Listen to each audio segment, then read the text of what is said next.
ગીતાજીમાં ભગવાન એમ કહે છે કે હરેક મનુષ્યમાં ભગવાનનો અંશ છે. એવો વિચાર આવે કે ઘણા બધા લોકો જે ગુનાહિત કૃત્યો કરતા હોય તો એમની અંદર રહેલો ઈશ્વરીય અંશ એમને કેમ ન રોકી શકે? ગીતાજીના એક જો શ્લોકને કોટ કરું તો કર્મણ્યેવાધિકારસ્તે મા ફલેષુ કદા. કર્મમાં તું સ્વતંત્ર છું, ફળમાં નહીં.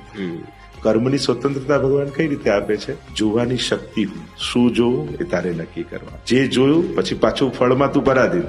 બોલવાની શક્તિ હું, શું બોલવું એ તારે નક્કી કરવાનું. ચાલવાની શક્તિ હું, ચાલીને ક્યાં જવું એ તારે નક્કી કરવાનું. એટલે બધું ભગવાન કરાવે નો અર્થ કારમાં એન્જિનની જેમ ભગવાન છે, પણ સ્ટેરિંગ માણસના હાથમાં છે. અને જયારે રોજ ઘરેથી બહાર નીકળો ત્યારે તમારા ઘરના આંગણામાં ઘણી કાર ઉભી હોય. અધિકાર, અનાધિકાર, ધિક્કાર, અહંકાર, તિરસ્કાર, કઈ કાર લઈને તમે નીકળો એ તમારે નક્કી કરવાનું છે, કારણ કે એ સામે તમને પછી કેવો ટ્રાફિક મળશે. એટલે એ શક્તિ પરમાત્મા છે, કરવાનો અધિકાર જીવને આપેલ છે.